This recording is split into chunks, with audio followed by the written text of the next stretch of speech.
Welcome to our deep dive on financial estimates. You sent us some fascinating material on this, and I think we're in for some pretty insightful discoveries today. Oh, I agree. Financial estimates. Yeah. They might seem a little dry at first, but really they underpin all smart decision making. I mean, think about it. Your own money, business strategies, even government policies. It all comes back to estimates. Absolutely. And the best part is the stuff you sent covers everything.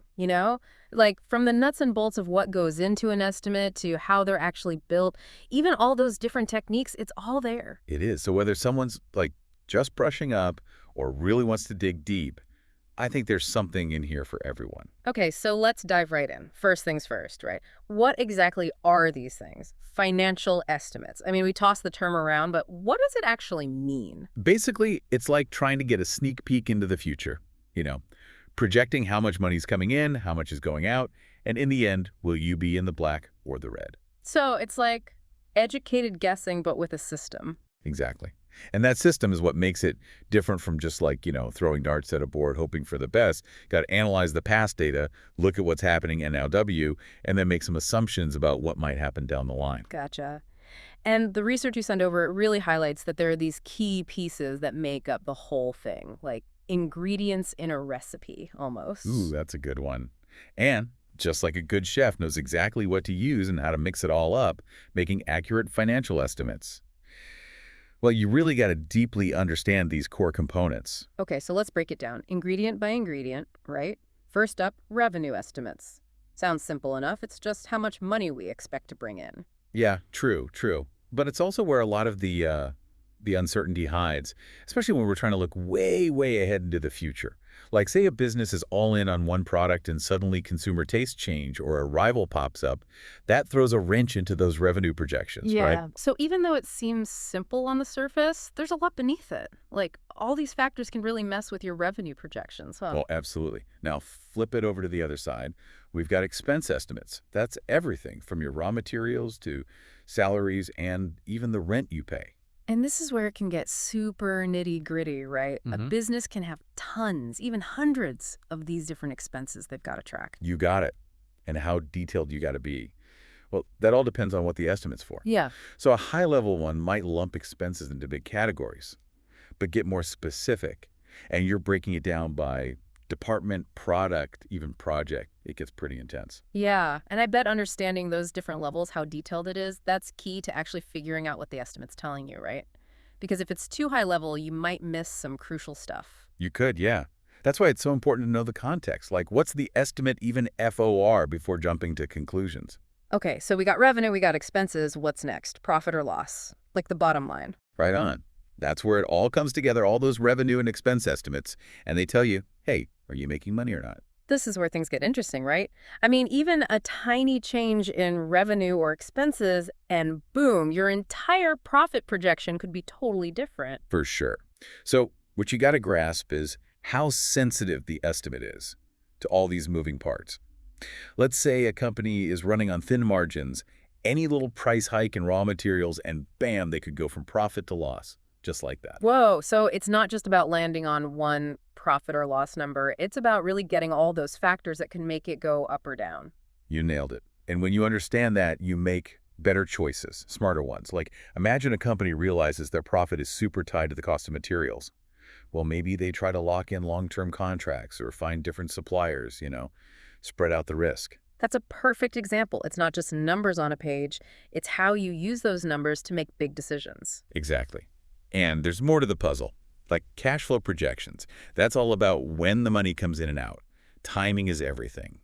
Ah, right. Because you could have a business that's making a profit on paper, but if the cash isn't there when the bills come due, then, well, trouble. It's not just profit, it's having the money when you need it. You got it.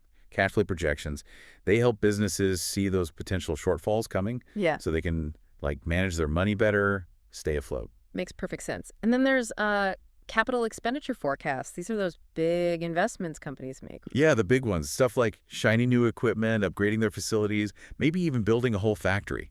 These are long-term plays, really important for growing, but they can cost a lot up front. And getting those estimates right, those capital expenditures, I bet that's vital for planning, isn't it? Oh, it is. Companies got to make sure they have the cash to fund these big projects without, putting their whole financial picture at risk. Gotcha. And then there are debt projections. These are especially important for companies that borrow money to keep things running, right? Exactly. These projections, they're all about figuring out how much debt a company is going to have down the line, plus those pesky interest payments. It tells you how much they're relying on borrowed money and whether they can actually pay it back. It's not just how MUCH debt, but how manageable it is, right? You got it. High debt, maybe not a problem if they're raking in profits and have tons of cash flow. But if those profits drop or interest rates go up, ooh, that debt becomes a big heavyweight fast. Makes sense. And lastly, we've got tax estimates. I imagine those can get pretty messy. Oh, they can, especially for those companies working across borders or with really complicated tax structures. Yeah. But the basic idea is to figure out how much they'll owe in taxes based on what they expect to earn, and of course, all the tax laws out there. Right, because taxes, you can't avoid them, right? Yeah. So better to estimate right and avoid those nasty surprises when tax season rolls around. Absolutely. And all of these pieces, revenue, expenses, profit, cash flow, those capital investments, debt, and of course taxes, they all fit together. It's like a giant puzzle, giving you the whole picture of a company's money situation or even an individual's. Like putting a puzzle together, but instead of a pretty picture, you get this detailed financial projection. And it sounds like understanding all these pieces, well, that's just the first step. We've also got different types of financial estimates. Right, you are. We can't forget about time. I mean, are we talking next quarter, next year, or we're looking 10 years down the road? That time frame, it changes everything about how we approach the estimate. Okay, let's dive into those different types then. From the stuff you sent, I know there are short-term, medium-term, and long-term estimates. Where do we start? Let's start short. Short-term estimates, they typically look at a year or less. These are like your day-to-day operational planning and budgeting tools. So, like, if I owned a small shop and was trying to figure out how much stock to order for Christmas, that's a short-term estimate, right? Bingo. Or a big company trying to predict their sales for the next quarter. These short-term ones, they rely a lot on very recent data and tend to be pretty detailed, breaking down each revenue and expense. Right, right. So short-term is all about those tactical decisions, keeping the business running smoothly day to day. What about medium-term then? Medium term, that's usually looking out 1 to 3 years. And it often ties into the company's big goals, their strategic plans. So let's say they're cooking up a new product line. They'd use a medium-term estimate to project revenue and expenses for, the next few years of that launch. Exactly. Or maybe a company wants to expand into a whole new market. These estimates, they start bringing in more assumptions about what the market will do, and they might be a bit less specific on each line item. Okay, I'm starting to see the difference here. So short term, that's tactical in the weeds. Yeah. Medium term, that's more strategic, the bigger picture. And then, of course, there's long term, trying to peer into the crystal ball way out into the future. That's it. Long term, you're talking anywhere from 3 to 10 years, sometimes even longer. These are the estimates for the really big decisions, the ones that can change the whole trajectory of a company or even a whole industry. So stuff like mergers, huge infrastructure projects, or maybe going all in on some brand new technology that could change the game. Exactly. And because you're trying to predict so far out, well, there's a lot more uncertainty involved. Yeah, I bet those assumptions about the future become even more important. I mean, accurately guessing what'll happen 5, 10 years from now, it's going to be tough. Oh, it is. Yeah. You got to not only look at the past trends, but also make judgment calls on how those trends might change. Think about stuff like new tech, changes in regulations, even what's happening politically around the world. So many factors. So it's almost like long-term estimates are part art, part science, right? Kind of, yeah. It's this mix of, being able to analyze stuff, knowing your industry inside and out, and even a bit of intuition to imagine how the future might unfold. That's really cool. So we've got these key components of the estimates. We got the different types based on how far out we're looking. But now I'm curious, why should I care about any of this? I mean, I'm not a CEO or a finance whiz. This feels like stuff only businesses and money people worry about. That's a great question. And yeah, financial estimates, they're used a ton in the business world. But honestly, the basic ideas behind them, they're relevant for everyone. Really? How so? Well, think about it. Don't you make little financial estimates all the time? When you plan your budget, save up for a vacation, even when you're deciding whether to rent or buy a house, it's all estimates. Huh. I guess you're right. Never thought of it that way. So even though I might not be using fancy spreadsheets or anything, I'm still doing the same thing, right? Estimating my income, my expenses, and figuring out how that affects my goals. Precisely. Hmm. And the more you understand those basic ideas, the smarter you'll be with your money. Okay, so it's not just about being good with money. It's about having, like, a framework to think about my financial future. Exactly. And that framework, you can use it for all sorts of things, from checking out investment opportunities to figuring out if a company you like is actually doing well financially, even just making sense of the economic news. It's all connected. That's a really good point. So even if I'm not making these estimates myself, understanding how they work helps me be a smarter consumer when it comes to money stuff. You got it. Yeah. And it helps you ask the right questions. Like Mm. when you see these financial projections, whether it's a company report, a government budget, even just chatting about money with someone, you'll know what to look for. Okay, now I'm starting to see the big picture. Yeah. But let's shift gears a bit. We talked about the why, now let's talk about the how. How do people actually make these financial estimates? I know there are all sorts of methods and stuff, but what are the core steps involved? Well, first things first, you got to gather all the data you can from the past and analyze it. You know the saying, history repeats itself? Well, kind of. You got to understand what's happened before to make a good guess about what's coming next. So looking for patterns, seeing where things have been going. But of course, the past doesn't always perfectly predict the future, right? Especially these days, things change so fast. That's right. And that's why the next step is super important. You got to figure out your key assumptions. These are the things that could really mess with your estimates.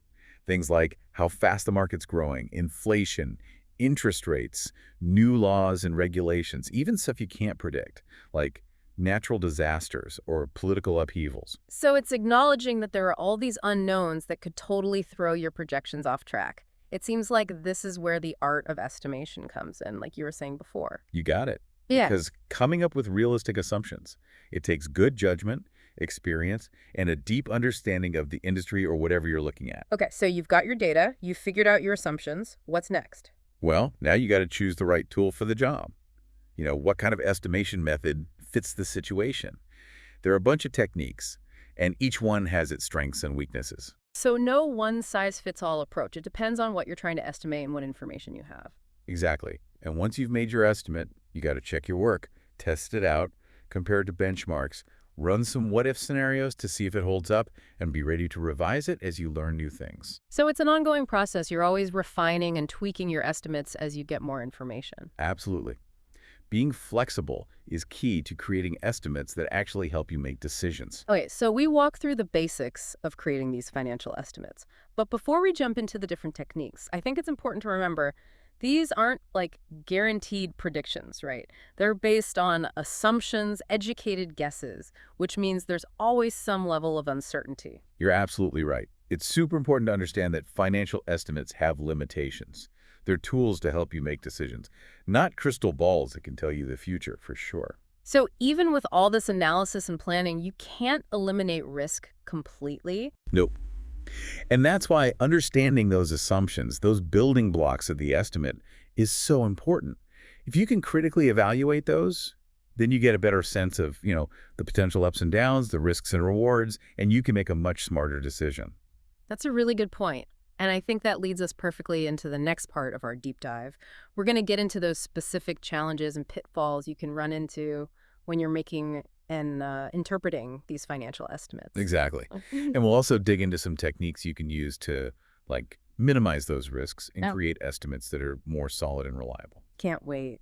So for everyone listening, stay tuned for part 2 of our deep dive into financial estimates, where we'll explore all the twists and turns of this fascinating world. All right, so picking up where we left off, let's dive into those techniques for creating financial estimates. It's not all just number crunching, There's a real art to it. Yeah, that's what I'm really curious about. You mentioned different methods earlier, like what are some of the go-to techniques that, analysts and financial planners use?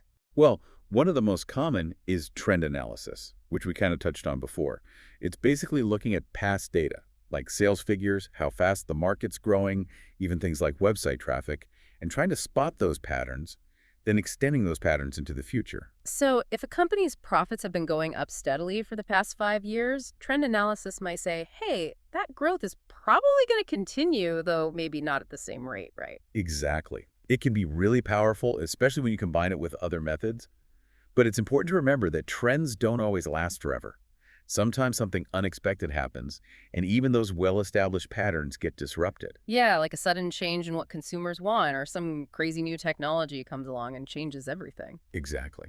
And that's where scenario analysis comes in. It's all about creating these what-if scenarios, like a best case, a worst case, and the most likely scenario. So instead of just having one projection, you're creating a range of possibilities, like a safety net for all those different outcomes. Exactly. Let's say a company's thinking about building a new factory. They might create a scenario where, demand for their product explodes, sales and profits go through the roof. But they'd also create a scenario where demand falls short, maybe because of new competition or the economy takes a hit. That way they can weigh the risks and rewards, depending on how things shake out, and make a more informed decision about whether to go ahead with that big investment. Exactly. It forces you to think outside of just what's most likely to happen and consider, hey, what if things go really well or what if things go really bad? And then there's Monte Carlo simulation, which honestly sounds kind of like something from a James Bond movie. Uh-huh. It does have a bit of a ring to it. Yeah. But the idea is actually pretty simple. Imagine you're flipping a coin. You know there's a 50-50 chance of heads or tails. Well, Monte Carlo simulation basically does this thousands of times. But instead of a coin, it uses your assumptions and data to run all those possible scenarios for your financial model. So you're not just getting one prediction, you're getting this whole spread of potential outcomes, and each one has its own probability. Precisely. And by looking at all those outcomes, you can get a much better handle on the risks and opportunities tied to a specific decision. Sounds super useful, but also pretty complicated to set up. It can be, yeah, but luckily there's software that can do the heavy lifting for you. Mhm. You put in your assumptions, tell it which variables to test, and the software runs those simulations. So it's like taking those what-if scenarios from scenario analysis and supercharging them. You could say that, yeah. It's a way to embrace the uncertainty, to understand that there's not just one right answer when you're trying to predict the future. Okay, so we've got trend analysis, scenario analysis, and Monte Carlo simulation. Any other tricks up your sleeve? Oh, absolutely. Another important one is regression analysis. It uses statistics to figure out the relationships between different variables and then uses those relationships to make predictions. Can you give me an example? Sure. Let's say a company wants to understand how their advertising spending impacts sales. They can look at their ad budgets over the past few years and compare that to their sales figures. Using regression analysis, they might find that there's a strong link between the two. When they spend more on advertising, their sales go up. So then they could use that relationship to predict how much they need to spend on advertising to hit a specific sales target. Exactly. And regression analysis can be used to model much more complicated relationships too, factoring in multiple variables and even patterns that aren't linear. That's really powerful, but also sounds like you need a pretty strong grasp of statistics. It can be a bit complex, yeah, but once again, there's software out there to help. The key is understanding the basics and knowing when to use regression analysis and how to make sense of the results. Okay, so I've got trend analysis, scenario analysis, Monte Carlo simulation, and regression analysis. Those are some pretty powerful tools. But I'm curious, how does this all play out in the real world, in different contexts? Well, as you can imagine, businesses use financial estimates all the time for a huge range of decisions. Yeah, I can see that, from budgeting and forecasting to figuring out investments and making big decisions about growth and expansion. Exactly. Take something like launching a new product line. A company would use financial estimates to project the costs for development, manufacturing, marketing, all of it. And then they'd compare those costs to how much revenue they think they'll bring in to figure out if the product will actually be profitable. Right. They might use trend analysis to project demand for the new product based on similar products that are already out there, scenario analysis to look at how it might perform under different economic conditions, and even Monte Carlo simulation to model all the possible outcomes given all those uncertainties we talked about. It's like they're building a financial model of the entire product's life before they even start making it. In a way, yeah. And those financial estimates are super important for getting funding, setting the price, and ultimately deciding whether to go ahead with the launch in the first place. And it's not just those big strategic decisions like launching a new product, right? Financial estimates are also crucial for day-to-day operations. Absolutely. Think about a retail store trying to manage its inventory. They need to estimate how much of each product to order. And that means thinking about things like past sales data, upcoming promotions, seasonal trends, even the weather forecast. Yeah, because if they order too much, they'll end up with all this extra stuff taking up space and costing them money. But if they don't order enough, they'll miss out on sales and maybe even disappoint customers. Exactly. Finding that sweet spot takes accurate financial estimates, even at the level of individual products. So even something as simple as stocking shelves involves a bit of financial forecasting. You bet. And it really highlights how these concepts are relevant for businesses of all sizes in every industry. Okay, so we've seen how businesses use financial estimates, but what about governments? I know they rely heavily on these projections for budgeting and planning. They do. Governments are responsible for so much, from education and healthcare to infrastructure and defense.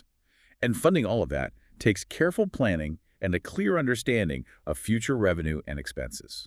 So how does that work in practice? Well, governments typically start by estimating their tax revenue for the future. This involves analyzing historical data, making predictions about economic growth, and considering any potential changes in tax policies. Right, because tax revenue is like the fuel that keeps most government budgets running. Exactly. And then they have to estimate their expenses, which can be a huge undertaking given all the different things governments do. Yeah, think about things like teacher salaries, healthcare costs, infrastructure projects, even paying off debt. It all needs to be factored in. Right. It's a constant balancing act, trying to allocate resources effectively while also making sure things are fiscally responsible. And all of this is based on financial estimates, those projections of future revenue and spending. It is. And those estimates are crucial for making smart decisions about everything from how much to invest in education to whether to build new roads and bridges. Sounds like a massive undertaking with a lot of potential for things to go wrong. There are definitely challenges. Trying to predict future tax revenue can be tough, especially when the economy is uncertain. And things you can't predict, like natural disasters or public health crises, those can really throw a wrench in even the most carefully planned budget. So being flexible and adaptable is key. Absolutely. It's a good reminder that financial estimates are tools for planning and making decisions, but they're not perfect. We have to use them with a healthy dose of realism and understand their limitations. Okay, so we've explored how businesses and governments use financial estimates. But let's bring it back down to earth for a minute. How can these concepts help individuals manage their own finances? I mean, most of us aren't dealing with multi-million-dollar budgets or complicated economic forecasts. That's true. But the basic principles of financial estimation are still really relevant, even for individuals. Yeah, that makes sense. We all have income and expenses, short-term and long-term goals, and decisions to make about how to save, spend, and invest. Exactly. And those same concepts we've been talking about apply just on a smaller scale. So let's break it down. How could someone use these ideas to create a personal budget, for example? Well, it all starts with figuring out how much you're bringing in. That might be pretty simple if you have a regular paycheck. But if your income varies, maybe from freelance work or investments, you might need to use some of those forecasting techniques we talked about. Like trend analysis if you have a history of income from a specific source, or maybe scenario analysis if things are a little less predictable. Exactly. And then comes figuring out your expenses.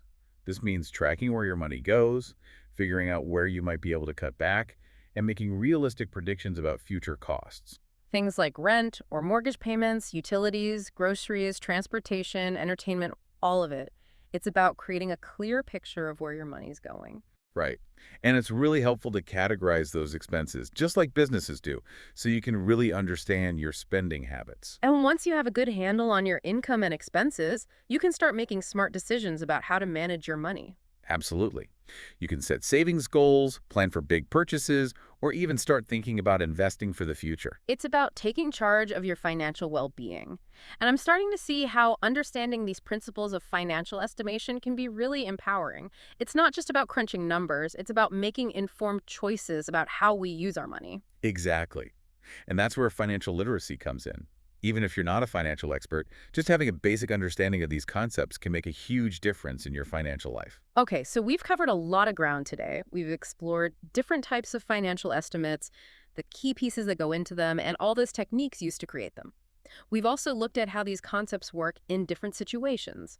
Businesses making big decisions, governments planning their budgets, and individuals managing their own money. And through it all, I think one of the biggest takeaways is that financial estimates aren't just about numbers. They're about making informed decisions, managing risk, and planning for a future that's full of uncertainty. Right. It's about using the best information we have to navigate the complexities of finance, whether you're running a giant company or just trying to figure out how much you can spend on your next vacation. Exactly. Yeah. And that brings us back to something we talked about earlier, the importance of understanding those assumptions behind the financial estimates. Because those assumptions, they're the foundation the whole estimate is built on. And if those assumptions are off, well, the whole estimate could be totally wrong. It's like, building a house on sand. Yeah. Doesn't matter how strong the house is, if the foundation is shaky, it's going to have problems. Ooh, I like that. So how can we get better at spotting those shaky foundations, whether it's in the news, an investment report, even our own planning? Where do we even start? First thing to check, the source. Who made this estimate and, what's in it for them? Right. A company trying to get investors might paint a rosier picture than some independent analyst, huh? Exactly. It's not always about being dishonest, but you got to be aware of those biases. So context is everything. Got to know who's giving you the numbers and what their angle might be. Absolutely. Once you've looked at the source, then you can start digging into those assumptions. Okay, so how do we do that? What questions should we be asking? Well, first off, what are the big things driving this estimate? Do those assumptions make sense, given what we know about the world? Like if an estimate says, hey, we're going to have 5% growth every year for the next 10 years, well, hold on. Is that realistic? Has that happened before? Is there anything that could mess that up? Right, right. Got to think critically about whether those assumptions are actually grounded in reality. And it's also good to think about how sensitive the estimate is to those assumptions. What if growth is only 3%, or what if it's 7%? How much would that change the whole projection? So it's about testing it, seeing how strong it is, understanding how those underlying assumptions can really shape the outcome. You got it. It's not just about taking the estimate at face value. It's about exploring all the different possibilities. And those possibilities, they can change over time, right? What might have seemed reasonable a year ago could be totally off base today. Oh, absolutely. That's why it's so important to stay in the loop, pay attention to what's happening, and be ready to change your expectations as new information comes in. So it's a constant process, this whole thing. We're always learning, analyzing, and adapting. And that's what makes it so interesting. Financial estimates, they're not fixed. They're tools that change as our understanding of the world changes. I like how you put that. It makes it seem less intimidating and more like, an ongoing journey of discovery. Exactly. And that journey, it can be really rewarding, whether you're making decisions about your own money or trying to understand what's happening in the global economy. It's all connected. Well, I think you've given our listeners a lot to chew on today.